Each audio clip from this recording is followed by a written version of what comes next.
তো ফাইনালি চিরঞ্জিত চ্যাটার্জি এবং রুক্মিণী মৈত্র অভিনীত হাঁটি হাঁটি পা সিনেমাটা আমি দেখে এলাম। কেমন লাগলো সিনেমাটা? দেখুন, এই সিনেমাটার গল্পটা কিন্তু অনেকটা পিকুর সাথে যায়, মানে ওই টেমপ্লেটটার সাথে যায়। ঠিক আছে, পিকু আছে, বা আমাদের বাংলায় কিছু বছর আগে আর কি একটা সিনেমা বেরিয়েছিল আয় খুকু আয়, যেখানে প্রসেনজিৎ চ্যাটার্জি এবং দিতিপ্রিয়া মুখ্য অভিনয় ছিল ওখানে। তো ওই সিনেমাটারও টেমপ্লেটটার সাথে এই সিনেমাটা অনেকটা সিমিলার রয়েছে, যদিও বা ওটার গল্পটা আলাদা, বাট ওই বাবা মেয়ের একটা বন্ডিং, সেটা নিয়ে এই সিনেমাটা সিমিলার রয়েছে আর কি, ওই টেমপ্লেটটা, যেটা খুব একটা আমরা বেশি দেখতে পাই না। এবার আমি গল্পের ব্যাপারে এখানে ছোট্ট করে আপনাদের যদি ধারণা দিই, এখানে রুক্মিণী মৈত্রর যে ক্যারেক্টারটা, সে তার লাইফে খুব বিজি, সে তার নিজের কেরিয়ার, তার অফিস নিয়ে খুব বিজি রয়েছে। সে তার বাবাকে খুব একটা সময় দেয় না, এবং তার বাবা চায় ভালো ছেলেকে দেখে বিয়ে করে তার লাইফে যাতে সে সেটেল হতে পারে। এটাই তার বাবার উদ্যোগ, এবং তার বাবার লাইফে কিছু দিন বাদে আবার একটা মহিলার আগমন ঘটছে, যেটা প্লে করছে হচ্ছে অঞ্জনা বসু। তার বাবার ওই মহিলার প্রতি একটা সম্পর্ক তৈরি হচ্ছে, একটা বন্ডিং তৈরি হচ্ছে। রুক্মিণী মৈত্রর ক্যারেক্টারটা এখানে বেসিক্যালি একটু মানে খুব একগুয়ে খিটখিটে টাইপের ক্যারেক্টার, এবং এদের মধ্যে ঝামেলা লেগেই থাকে বাবার মেয়ের মধ্যে। তো গল্পটা কোন দিকে অ্যাকচুয়ালি মোড় নেয়, শেষে কি হয়, সেটা জানতে হলে আপনাকে নিকটবর্তী সিনেমা হলে গিয়ে হাঁটি হাঁটি পা সিনেমাটা দেখতে হবে।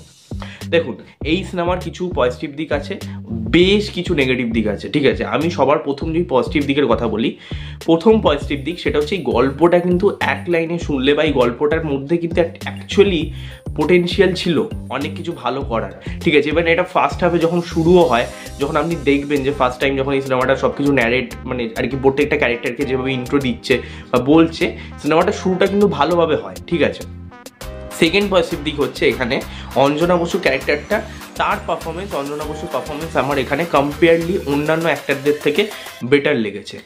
থার্ড পজিটিভ দিক হচ্ছে গান এবং ব্যাকগ্রাউন্ড মিউজিকের কাজ ভালো, সিনেমাটোগ্রাফির কাজ, এডিটিং ঠিকঠাক, মানে খুব আহামরি না, বাট ঠিকঠাক।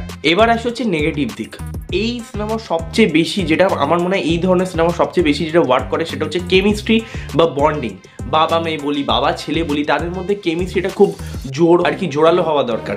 সেটা এখানে কিন্তু চিরঞ্জিত স্যার এবং তার সাথে রুক্মিণী মৈত্র, তাদের কিন্তু কোনোভাবে আমরা মানে সেই কেমিস্ট্রি দেখতে পাই না, যার জন্য তারা যখন স্ট্রাগল করছে, তাদের যখন ঝগড়া করছে, বা তাদের মধ্যে যখন মান অভিমান হচ্ছে, তখন কিন্তু আমরা আমাদের সেই ইমোশনাল ডেপটাই আমরা পাই না। তার কারণ হচ্ছে তাদের কেমিস্ট্রিটা ভালো হয়নি, তাদের বন্ডিংটা এখানে কোনো অংশেই ভালো না।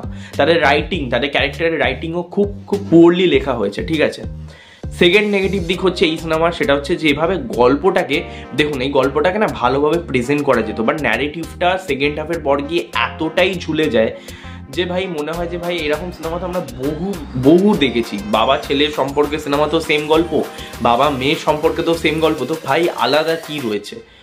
আর এতটা জায়গায় কিছু কিছু জায়গায় রুক্মিণী মৈত্র লাউড অভিনয়, ঠিক আছে, খুবই চোখে লাগছে, খুব ওভার দ্য টপ লাগে তাকে। এরপর হচ্ছে থার্ড নেগেটিভ দিক, সেটা হচ্ছে পারফরমেন্স। চিরঞ্জিত স্যারের পারফরমেন্স আমার কিন্তু এখানে খুব একটা ভালো লাগেনি। তাকে এরকম ক্যারেক্টার আগে আমরা দু একবার হয়তো করতে দেখেছি, এখানে কিন্তু সে কোনো রকম এক্সট্রা অর্ডিনারি কাজ করেনি। ইভেন ইমোশনাল সিনগুলোতেও চিরঞ্জিত চ্যাটার্জি কখনোই ভালো অভিনয় করেনি এই সিনেমাতে। ঠিক আছে, এছাড়াও আর যে সায়ন এখানে রয়েছে, আমি বুঝলাম না তার চরিত্রর ইম্পর্টেন্স কি। ঠিক আছে, এছাড়া আর একটা নেগেটিভ দিক যেটা আমাকে বলতেই হবে, সেটা হচ্ছে আপনি সিনেমাটা না যখন দেখবেন, ফার্স্ট হাফটা যখন শেষ হবে, ইন্টারভেল ব্লকটা হালকা কিন্তু ইন্টারেস্ট গ্রো করাবে, কিন্তু ক্লাইম্যাক্সে গিয়ে এমনই একটা জিনিস দেখিয়ে দেবে যার জন্য কিন্তু আপনার বিরক্ত হবে এবং আসবে। তার কারণ হচ্ছে আপনি এক্সপেকটেশনটা একটু রাখবেন, বাট যে ক্লাইম্যাক্সটা গিয়ে পুরো ধরাস করে পড়বে। ঠিক আছে, তো হাঁটি হাঁটি পা আমার মনে রিসেন্টলি কিছু এই ফ্যামিলি ড্রামা যেরকমভাবে ওয়ার্ক করেছে, চলো এরকম টাইপেরই একটা বানিয়ে নিই বাবা মায়ের টেমপ্লেটের ওপর, সেইভাবেই তাদের মাইন্ডসেট মেকারদের ছিল এবং সেটাই করার চেষ্টা করেছে। তো সেটা একদমই ফোটেনি, একদমই ভালো হয়নি, আমি সত্যি কথা বলছি। ঠিক আছে, এখানে না তো একটা পারফরমেন্স ভালো দিয়েছে, না তো এখানে তাদের ইমোশনাল সিনগুলোতে ভালো ওয়ার্ক করছে। জোর করে করে কিছু ঝগড়া, রিপিটেটিভ, মানে এতটা রিপিটেটিভ ওয়েতে, মানে কেন হচ্ছে, কি জন্য হচ্ছে ঝগড়া তাদের মধ্যে, সেটারও কোনো ব্যাখ্যা নেই। ঠিক আছে, এবং এই রুক্মিণী মৈত্র ক্যারেক্টারটা সে কেন এতটা অ্যাগ্রেসিভ, এতটা সে কেন এরকম একগুয়ে টাইপের, সেটারও কোনো পাস্ট বা সেটারও কোনো ব্যাখ্যা কিন্তু ঠিকভাবে এখানে এস্টাবলিশই করতে পারেনি। ঠিক আছে, তো এই হচ্ছে আমার এই সিনেমাটা ওভারঅলের রিয়াকশন। ছবিটা মানে 2 ঘন্টার কাছাকাছি রান টাইম, ছবিটা কোথাও গিয়ে মনেও হবে যে ভাই ভীষণ বোর করছে, একই জিনিস 14 বার দেখিয়ে যাচ্ছে, যার জন্য আপনার কিন্তু বিরক্তি ভাব আসবে, ঠিক আছে। তো এবার আপনাদের ডিসিশন, আপনারা সিনেমাটা চাইলে গিয়ে অবশ্যই দেখতে পারেন, আমি তো বারণ করার কেউ নেই।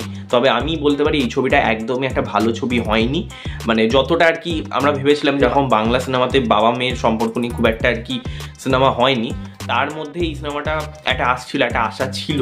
বাট সত্যি কথা বলছি, সিনেমাটা সেই আশাটা তো পুরো জলই ঢেলে দেয়, ঠিক আছে। একদমই সিনেমাটা ভালো সিনেমা বলা যায় না, খুবই মানে ওকেও বলবো না, মানে বিলো অ্যাভারেজ সিনেমাই বলা যেতে পারে, ঠিক আছে। মানে ওই শুধুমাত্র কয়েকটা গান একটু ওয়ার্ক করেছে, আর কিছু জায়গায় ভালো লেগেছে আর কি। আমি খুব মানে বাজেভাবে যদি বলি, সত্যি বলছি এই সিনেমাটা খুব একটা ওয়ার্ক করেনি, ঠিক আছে। তো এই ছিল আমার রিভিউ। আপনাদের ভালো লাগলে ডেফিনেটলি এই রিভিউটা অবশ্যই লাইক করবেন, শেয়ার করবেন, সাবস্ক্রাইব করবেন এবং কমেন্টে অবশ্যই জানাবেন আপনারা যদি হাঁটি পাস সিনেমাটা দেখে থাকেন, আপনাদের কেমন লেগেছে, আপনাদের রিয়াকশন কি আলাদা হতেই পারে, তবে জানাবেন, ঠিক আছে, কমেন্টে। যাই হোক, ভালো লাগুক খারাপ লাগুক জানাবেন, আর সাবস্ক্রাইব করবেন, পাশে বেল আইকন ক্লিক করবেন। নেক্সট ভিডিও দেখা হবে, ততক্ষণের জন্য টাটা, টেক কেয়ার।